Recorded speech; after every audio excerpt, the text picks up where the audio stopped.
রজবের ২৭ তারিখটি নবী করিম সাল্লাল্লাহু আলাইহি সাল্লামের মেরাজের রাত। এই রাতেই তার মেরাজ ঘটেছে এমনটি নিশ্চিত করে বলার মতো কোনো সুযোগ আদৌ, কিন্তু আমরা এটাকে নিশ্চিতভাবে মেরাজের রাত হিসাবে জানি। শবে মেরাজের আমল বলতে কোনো কিছু আছে কিনা, এটা একটা বড় প্রশ্ন। শবে মেরাজ উপলক্ষে সারা রাত জেগে ইবাদত করা এবং শবে মেরাজ উপলক্ষে ২৬তম দিন পার হয়ে ২৭তম রাত যখন শুরু হয় তখন সাহারি খেয়ে ২৭ রজবে রোজা রাখা, এটা আমাদের সমাজে বহুল প্রচলিত। নবী সাল্লাল্লাহু আলাইহি সাল্লামের মেরাজ হয়েছে হিজরতেরও আগে। এরপর নবী সাল্লাল্লাহু আলাইহি সাল্লাম প্রায় ১১ বছর বেঁচে ছিলেন। এই পুরো সময় জুড়ে কখনো তিনি মেরাজ দিবস, মেরাজ রজনী উদযাপন এটা তিনি কখনো করেছেন বলে কোনো জাল বা জয়ীফ হাদিসে পর্যন্ত বর্ণিত হয়নি। কিন্তু মেরাজকে কেন্দ্র করে কোনো নামাজ, মেরাজকে কেন্দ্র করে কোনো রোজা, এটা কোনো বিশুদ্ধ হাদিস দ্বারা বর্ণিত হয় নাই। ভাইরা বাবারা আমার, কোরআন এবং হাদিসে যদি থাকে আপনি ১০০ বার আমল করেন, আপনি একটু দেখেন, একটু যাচাই করেন, একটু চেক করেন। কোরআন হাদিস অনুবাদ হয়ে গেছে, কোনো বই পুস্তক নয়, হয় কোরআনে আল্লাহর নবী করিম সাল্লাল্লাহু আলাইহি ওয়াসাল্লামের কোনো হাদিসে। আমরা রজব মাস আসলে মেরাজের মাস এটা জানি, অথচ রজব মাস যে সম্মানিত ৪ মাসের এক মাস, সম্মানিত মাস হিসাবে এই মাসে বিশেষ কিছু করণীয় বর্জনীয় আছে, সে বিষয়ে এদেশের বেশিরভাগ মুসলমান জানে। মুহতারাম হাজিরিন, এখন প্রশ্ন হলো যে এই মাসে কি আদৌ মেরাজ হয়েছে কিনা। এ বিষয়ে ঐতিহাসিক এবং হাদিস বিশারদ, হাদিস বিশ্লেষক ওলামায়ে কেরামের প্রায় ১৬টির মতো মত আছে। কতটি মত আছে? ১৬টি মত। অনেক ইমাম বলেছেন নবী করিম সাল্লাল্লাহু আলাইহি সাল্লামের মেরাজ হয়েছে রজব মাসে। এর মধ্যে নির্দিষ্ট করে ২৭শে রজব এই রাতে, ২৭তম রাত রজব মাসের এই রাতে মেরাজ হওয়ার কথা বলেছেন ইমাম আব্দুল গনি আল মাকদিসি রাহিমাহুল্লাহ সহ আরো কয়েকজন হাতে গোনা ইমামগণ। আর এর বাইরে অনেক বড় বড় ইমাম, অনেক বড় বড় মুহাদ্দিস এবং ইতিহাসবিদগণ, তাদের মত অনুযায়ী নবী সাল্লাল্লাহু আলাইহি সাল্লামের মেরাজ হয়েছে অনেকের মতে রমজান মাসে, অনেকের মতে রবিউল আউয়াল মাসে, অনেকের মতে শাওয়াল মাসে। এক একজন এক এক মত দিয়েছেন এবং সেটি নবী সাল্লাল্লাহু আলাইহি সাল্লামের হিজরতের ১ বছর আগে হয়েছে, এই মতটি বেশিরভাগ মুহাদ্দিস এবং ওলামাদের মত। আবার অনেকে হিজরতের ৪-৫ বছর আগে হওয়ার মতো দিয়েছেন। সর্বসাকল্যে প্রায় ১৬টি মত আছে এই মেরাজ ঠিক কবে হয়েছে সে বিষয়টি নিয়ে।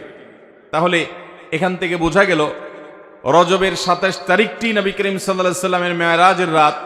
এ রাতেই তার মেরাজ ঘটেছে এমনটি নিশ্চিত করে বলার মতো কোনো সুযোগ আদৌ, কিন্তু আমরা এটাকে নিশ্চিতভাবে মেরাজের রাত হিসাবে জানি। আমরা বলিষ্ঠভাবে এটাকে চূড়ান্তভাবে মেরাজের রাত হিসাবে আমরা জানি, অথচ এটা অন্য 10টি মতের মতো একটি মত। বরং বেশিরভাগ ইতিহাসবিদদের মত, বেশিরভাগ ফুকাহে কেরাম, ওলামায়ে কেরাম, মুহাদ্দিসিন কেরামের মত হলো নবী সাল্লাল্লাহু আলাইহি সাল্লামের মেরাজ রবিউল আউয়ালে হয়েছে।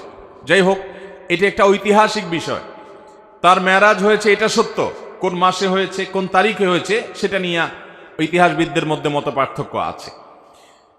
রজব মাস যে মাসটা শুরু হয়েছে, এই মাসে মেরাজের ঘটনা সংঘটিত হোক বা অন্য মাসে সংঘটিত হোক, ইতিহাস যেটাই থাকুক, ঘটিত হয়েছে, এটাই সংঘটিত হয়েছে, এটাই বড় কথা।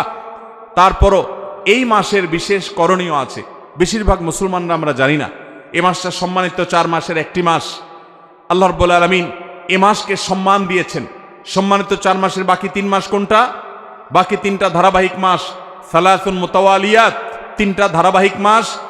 তার প্রথমটি হলো শাওয়াল, এরপরটা হলো জিলকদ, প্রথমটি হলো জিলকদ, এরপরটা হলো জিলহজ, এরপরটা হলো মুহররম।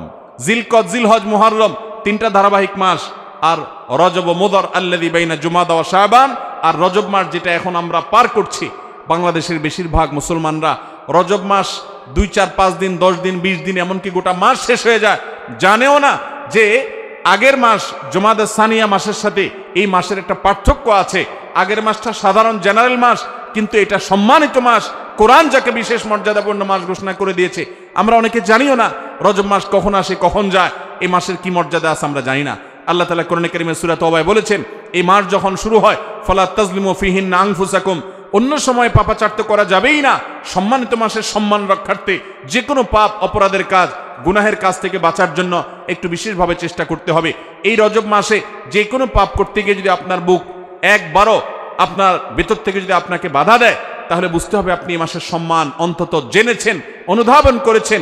এই ধারণাই আমাদের সমাজ থেকে বিলুপ্ত হয়ে গেছে। আল্লাহ তাআলা আমাদেরকে সম্মানিত মাসের সম্মান রক্ষা করার তৌফিক দান করুন। ভাইরা আমার, এর বাইরে সম্মানিত মাসে যুদ্ধ বিগ্রহ করাকে আল্লাহ তাআলা নিষেধ করে দিয়েছেন। আমরা ঝগড়াঝাটি থেকে বেঁচে থাকার চেষ্টা করব। এই ছাড়া এই মাসে অন্যান্য রুটিন যে 5 ওয়াক্ত নামাজ ইত্যাদি আছে, অন্য সময়ের চাইতে এই মাসের বিশেষ গুরুত্বের সাথে করবে। এর বাইরে শবে মেরাজের আমল বলতে কোনো কিছু আছে কিনা, এটা একটা বড় প্রশ্ন। আমরা যখনই রজব মাস শুরু হয় তখনই আমরা জিজ্ঞাসা করতে থাকি আলেমদের কাছ থেকে যে শবে মেরাজের নামাজ কিভাবে পড়ব, এই শবে মেরাজের আমলটা কি। শবে মেরাজ উপলক্ষে সারা রাত জেগে ইবাদত করা এবং শবে মেরাজ উপলক্ষে 26তম দিন পার হয়ে 27তম রাত যখন শুরু হয় তখন সাহারি খেয়ে 27 রজবে রোজা রাখা, এটা আমাদের সমাজে বহুল প্রচলিত।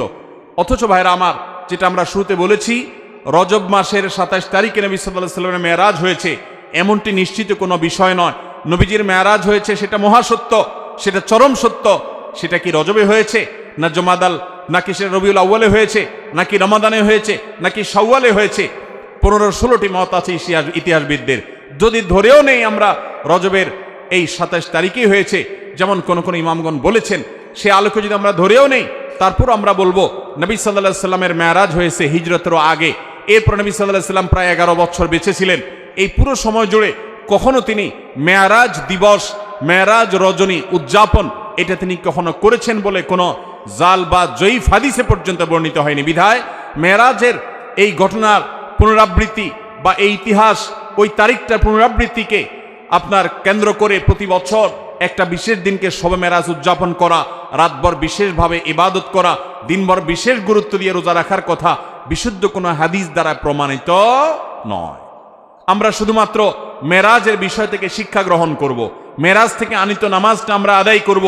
এর বাইরে এই তারিখকে কেন্দ্র করে রাতভর ইবাদত আপনি অন্য সময় করতে চাইলে এই মাসেও করেন, এই রাতেও করেন। অন্য সময় নফল নামাজ পড়েন, আপনি এই দিনে নফল নামাজ পড়ার নিষেধ নাই। কিন্তু মেরাজকে কেন্দ্র করে কোনো নামাজ, মেরাজকে কেন্দ্র করে কোনো রোজা, এটা কোনো বিশুদ্ধ হাদিস দ্বারা বর্ণিত হয় নাই। অনেকে এই রজব মাসে বিশেষ উমরা করেন, যেটাকে উমরায়ে রজবিয়া বলে। এটা বিশেষ ফজিলতের কথা মানুষ নিজেরা অনেকে বানিয়ে নিয়েছে, অথচ এটিও কোনো বিশুদ্ধ হাদিস দ্বারা বর্ণিত হয়নি। অনেকে 27 রজবে সালাতুর রাগায়েব নামে বিশেষ প্রক্রিয়া, বিশেষ নামাজ পড়ে, এটাও কোনো হাদিস দ্বারা বর্ণিত হয় নাই। আল্লাহ কোরআনে বলেছেন, মা আতাকুমুর রাসূলু ফাখুযু ওয়া মা নাহাকুম আনহু ফান্তাহু, তোমাদেরকে রাসূল যা দিয়েছেন সেটা আঁকড়ে ধরো, যা নিষেধ করেছেন সেটা থেকে তোমরা বেঁচে থাকো। মন গড়া কোনো আমল করলে সওয়াব তো হবেই না, উল্টা বরং গুনাহ হবে। আমাদের সমাজে অনেক মানুষ আছেন যারা আজকাল এই সমস্ত কথা শুনলে বলেন যে এটা নাই সেটা নাই, কিছু লোক বাইরে হয়েছে, এটা নাই সেটা নাই শুধু বলে। ভাইরা বাবারা আমার, কোরআন এবং হাদিসে যদি থাকে আপনি 100 বার আমল করেন, আপনি একটু দেখেন, একটু যাচাই করেন, একটু চেক করেন। কোরআন হাদিস অনুবাদ হয়ে গেছে, কোনো বই পুস্তক নয়, হয় কোরআনে, আল্লাহর নবী করিম সাল্লাল্লাহু আলাইহি ওয়াসাল্লামের কোনো হাদিসে। ইসলাম ফাউন্ডেশন প্রায় সবগুলো বইয়ের অনুবাদ করেছে, বড় বড় প্রসিদ্ধ হাদিস গ্রন্থগুলো। আপনি চেক করে দেখেন যে মেরাজের রাতকে কেন্দ্র করে, মেরাজের দিনকে, দিবসকে কেন্দ্র করে কোনো আমল সাহাবা একরাম করেছে কিনা, নবী সাল্লাল্লাহু আলাইহি ওয়াসাল্লাম করেছে কিনা। তিনি যদি করে আপনি কেন করবেন না? আর যদি তিনি না করেন তো মনে রাখবেন, দেখতে মনে হয় নামাজ ভালো জিনিসই তো, আবার এখানে বাধা কেন?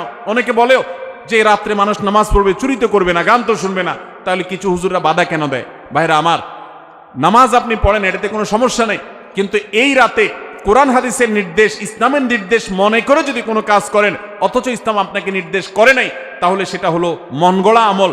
মনগড়া আমলকে বলা হয় বেদাত, আর বেদাত হলো গোমরাহি, ভ্রষ্টতা। ওয়া কুল্লু দালালাতিন ফিন্নার। আর নবীজি বলেছেন সকল ভ্রষ্টতার ঠিকানা কোথায়? জাহান্নাম। আমরা যখন খেতে চাষ করি, চাষ করলে শুধুমাত্র যখন আপনি ধানের গাছ লাগান, শুধু ধান গাছ হয় না সাথে আগাছাও হয়? আগাছা দেখতে ধানের মতো না?